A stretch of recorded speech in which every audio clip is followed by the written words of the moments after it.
Hello everyone, welcome back to the workshop. Today we're going to be freeing up the punch press, cleaning all of the machine surfaces, and getting the rest of it oiled. I get it working in this video, I get it functioning in this video. There's still a lot I need to do to it. So, here's the video. I have all the parts off of the punch press here. These are all linkages here for the clutch. That's a brake, the ram, and the connecting rod. Random bolts, the flywheel, some spacers, and the crankshaft. Let me go out and show you guys the frame of the punch press. This here is the frame of the punch press, bare of any other parts. Here's the bores. The crankshaft was the most difficult thing to get off of this. It was frozen solid in there. The bores, they look good right now after I got it out, but I had to put the flywheel on it, get it spinning, and then engage the clutch to bump it, along with forcing oil in with a grease gun and an airline and lots of heat. It took me more time to get that undone than everything else combined. All the other bolts were fine. They weren't rusted shut. They weren't frozen solid. But this guy here was. The ram was kind of difficult. I had taken these screws out that hold in the gib, and it doesn't have a lot of wear in it, and so it was kind of frozen solid. This whole machine doesn't have a huge amount of wear. And so now that everything is disassembled, I'm going to start cleaning machine surfaces and wire brushing off the rust, getting the oil out of here. I'm mostly worried about these surfaces, the ways in here, these guys, I think that these are machined, and the bottom here. The rest of it is not critical. I'm not going to take these nuts out. I'm going to leave them as is, not going to mess with them. I'll probably run a tap through all of these bores and just kind of clean things up. I'm not going to take every little bit of rust off of here. I'm going to leave some of it on just because there's areas in here that I simply can't get to with a angle grinder with a wire wheel. So I'm going to start cleaning it up. Now that it has been wire wheeled and liberally oiled, I'm going to take a tap and I'm going to clean out every thread on here. There's a couple on this side. Up here, I believe that's 1/2 by 13, 1/2 by 13, 3/8 16. Some on the front. And then I can begin reassembly.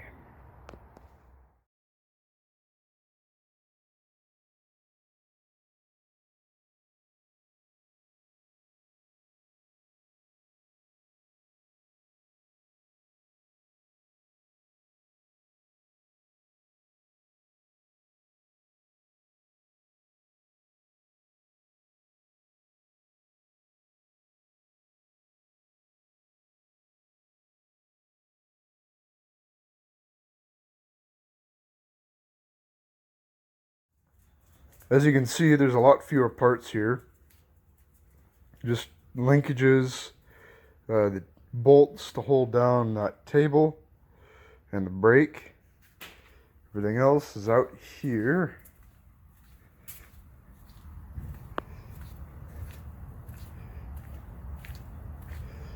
This is what the press looks like as it sits.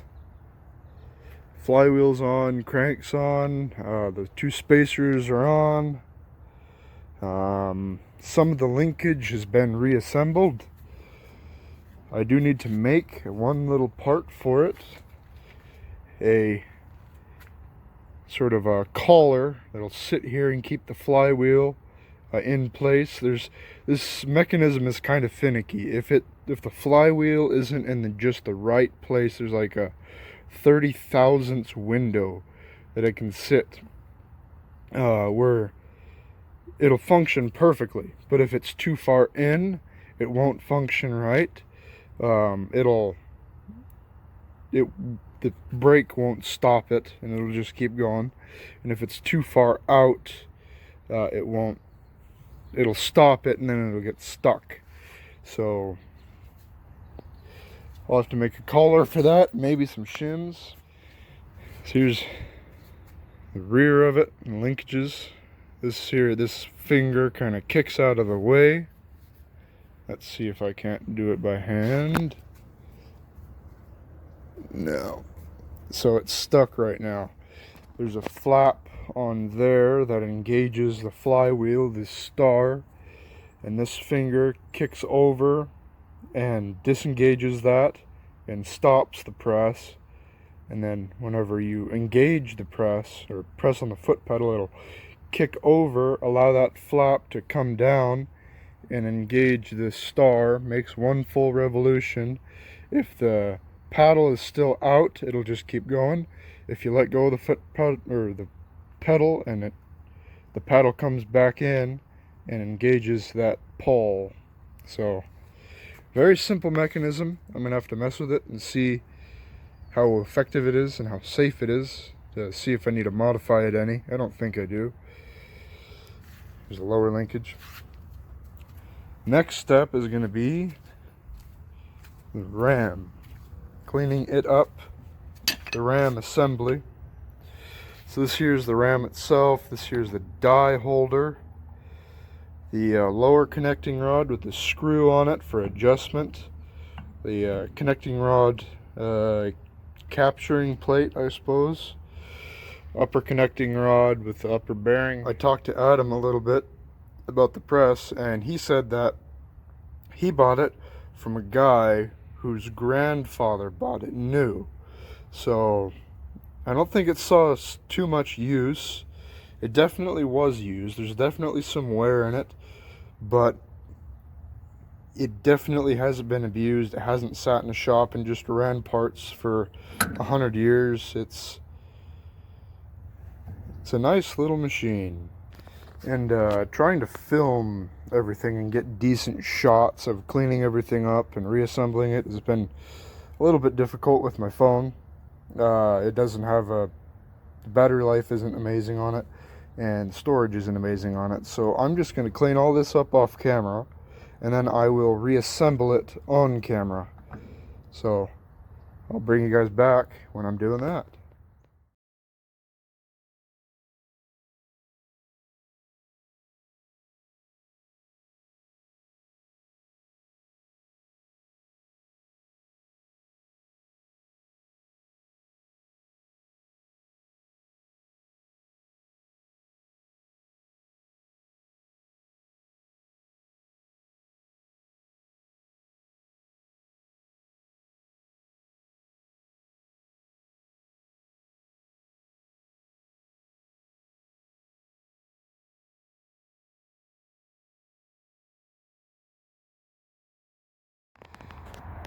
So the punch press is coming along really nicely. I did move it a couple of times. I tried to put it onto this wooden pallet, but this wooden pallet is not strong enough for this. I'm gonna have to make a pallet out of steel. At this point, everything that is precision, like any machined surfaces, have been cleaned up and oiled and freed. Everything else has been oiled to prevent any more rust. Everything's been freed up. Everything works. The linkage and all that works. The foot pedal down here, if you press on it while the flywheel is moving, it makes one full circle. The only thing I need to do to it at this point, other than a steel pallet and a motor mount, it needs a collar here. This flywheel is free to spin off if it wants to, and it needs to be in a pretty specific spot to function properly. The linkage over here, I have a bar that's a little bit too small, but it works. Over here, it's a really simple linkage, and I'm going to end this video here. In the next one, I'm going to get everything else done. And I'll oil up this flywheel, clean it up. I'm going to clean up these machine surfaces on it. But I've gotten a lot done on it. So that was cleaning and oiling the punch press. I'm super excited to get it working, functional, and get it to be a working tool in the shop. It's a beautiful little piece of equipment. It's so incredibly simple, but very effective. So if you enjoyed this video, please like and subscribe. Also check out Small Town Machine Shop, Adam's channel. He's the one who gave it to me. He picked it up from a guy who's pretty local, I believe. And have a good day.